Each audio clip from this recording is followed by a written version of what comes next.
अभी Kashmir files film आई थी, उसका एक डायलॉग है जिसमें प्रोफेसर राधिका मेनन बोलती है, जो वो उसमें एक्टर बनी है और रियल लाइफ में भी ऐसी कैरेक्टर है, कि सरकार किसी की भी हो, सिस्टम तो हमारा है। ये उन्होंने कहा था इस फिल्म में। आज विवेक अग्निहोत्री ने ये ट्वीट भी किया जब स्टे लगा। लेकिन इसमें आपको एक कहानी का हिस्सा देखना चाहिए। विवेक अग्निहोत्री को जो कहना है वो कह रहे हैं। मैं आपको दूसरी चीज बताना चाह रहा हूं कि जहांगीरपुरी में अवैध निर्माण हटाने की ड्राइव को रोकने के लिए मुस्लिम संगठन जमीयते उलमाए हिंद ने याचिका दे दी। संगठन की तरफ से वरिष्ठ वकील दुष्यंत दवे, कपिल सिब्बल पेश हो गए। अब आप सोचिए, जहांगीरपुरी में जो आदमी रहता है उसकी छोड़िए, मैं कह रहा हूं दिल्ली के ज्यादातर लोगों की जेब अलाउ नहीं करेगी कि वो कपिल सिब्बल को अपना वकील हायर कर सके। लेकिन बुलडोजर चलने की बारी आई, इंक्रोचमेंट पर बुलडोजर चलने की बारी आई, तो ये लोग खुद पहुंच गए। एग्जैक्टली वही लाइन जो फिल्म में थी कि सरकार किसी की भी हो, सिस्टम हमारा है। तुरंत वकील दौड़े तो चले आए। पत्रकारों का एक तबका कैसे इनको बचाने के लिए प्रोपेगेंडा करता है, मैं आपको पहले बता चुका हूं। ये बड़े बड़े वकील आते हैं, कभी किसी आतंकी की फांसी रुकवाने के लिए रात को सुप्रीम कोर्ट खुलवाया जाता है। आप मुझे बताइए, ये जो पत्थर और पेट्रोल बम चलते हैं, इनको यकीन है अंदर से कि जब मुझ पर कार्रवाई होगी, कोई बुलडोजर आएगा तो मुझे बचाने वाला एक सिस्टम भी आएगा, खड़ा हो जाएगा। वो ये नहीं बताएगा कि मैं गलत हूं, वो ये बताएगा कि मेरा धर्म क्या है, और सेक्युलरिज्म का एक फर्जी तख्ता लेकर खड़ा हो जाएगा मुझे बचाने के लिए। उसके अंदर ये विश्वास है, और वो विश्वास हर बार दिखता है। आज क्या हुआ देखिए। आज करीब सुबह 10:52 पर कोर्ट की सुनवाई शुरू हुई। 10:52 AM पे सुनवाई शुरू हुई, और 11:01 पर ये बड़े बड़े वकील जो वहां पहुंचे थे, उन्होंने सुप्रीम कोर्ट से स्टे ले लिया। मात्र 9 मिनट के अंदर, मतलब 9-10 मिनट के अंदर स्टे लग गया। ये बड़े बड़े वकील जब वहां गए,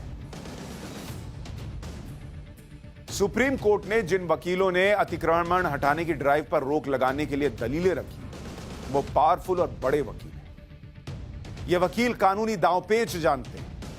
एक सुनवाई के लिए इनकी फीस लाखों में होती है। आपको पता है, जो जानकारी मिली हमने पता किया, ये जो कपिल सिब्बल हैं, जो मैं आपसे कह रहा था, इन कपिल सिब्बल के लिए कहा जाता है कि एक सुनवाई, एक हियरिंग, एक केस नहीं कह रहा, एक हियरिंग के लिए इनके बारे में कहा जाता है कि 8 से 15 लाख रुपया लेते हैं एक सुनवाई का। अब मुझे बताइए, जहांगीरपुरी में कबाड़ी का बिजनेस करने वाला वो जो मोटी मोटी चेन पहना हुआ अंसार है, उसकी भी हैसियत नहीं है कि वो कपिल सिब्बल को हायर कर सकता था। लेकिन आज कपिल सिब्बल पहुंच गए। गजब का सिस्टम है। दुष्यंत दवे बड़े वकील हैं। इनके एक दिन की फीस, एक सुनवाई की फीस कहा जाता है कि 5 से 6 लाख रुपया। यह है एक मजबूत सिस्टम। जो लोग बुलडोजर चलाने का विरोध कर रहे हैं, संविधान की दुहाई दे रहे हैं, और एक तरफ से अवैध निर्माण को जस्टिफाई कर रहे हैं, क्या वो अपनी जमीन, अपने घर के बाहर 1 इंच का भी अतिक्रमण बर्दाश्त करेंगे? इनके बंगले के बाहर कोई गाड़ी खड़ी कर दे तो ये उसकी हवा निकलवा देंगे। गाड़ी फोन करेंगे कि उठाओ इसको, लेके जाओ, किसने गाड़ी लगा दी। ये बंगला आपको दिखा रहा हूं, ये कपिल सिब्बल साहब का बंगला है। इस बंगले के बाहर मैं पूछता हूं, कपिल सिब्बल जी, कोई इंक्रोचमेंट करेगा, आपको चलेगा क्या? 1500 स्क्वायर फीट में बंगला बना हुआ है। एक बार जरा ये बंगला देखिए। House number 2, Jorbagh. रंजीता झा ने, हमारी सहयोगी ने, वहां से जरा रिपोर्ट भेजी। देखिए जरा बंगला, फिर आगे की बात बताते हैं। पीछे आप तस्वीरों में कपिल सिब्बल का घर देख सकते हैं। लगभग 1500 स्क्वायर फीट में फैला कपिल सिब्बल का ये आवास, और पिछले 2014 से लेकर अब तक वो यहीं रहते हैं। यहीं से तमाम जो उनकी गतिविधियां हैं, चाहे वो वकालत से जुड़ी हो या फिर राजनीतिक तौर पर, यहीं से करते हैं। कपिल सिब्बल का, क्योंकि वो अभी सांसद हैं, तो बतौर सांसद जो सरकारी आवास मिला हुआ है वो तीन मूर्ति में है, लेकिन वो वहाँ नहीं रहते और यहीं रहते हैं।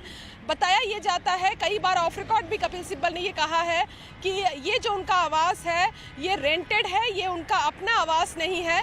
लेकिन जो रेंटेड भी मकान है, ये पॉश इलाका हम कह सकते हैं, जोरबाग के पॉश इलाके में उनका ये आशियाना है।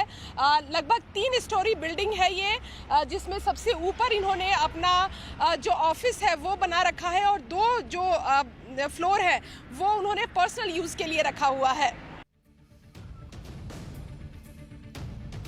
रंजिता हमारी सहयोगी बता रही हैं कि बताया ये जा रहा है कि ये रेंटेड घर है।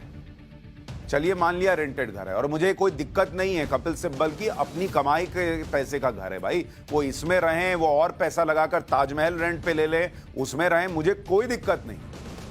मैं सिर्फ ये बताना चाह रहा हूं सांकेतिक तौर पर कि आप देखिए, जो लोग वहां सुप्रीम कोर्ट में बुलडोजर रोकने गए हैं, वो खुद अपने घर के बाहर क्या किसी तरीके का इंक्रोचमेंट बर्दाश्त करेंगे?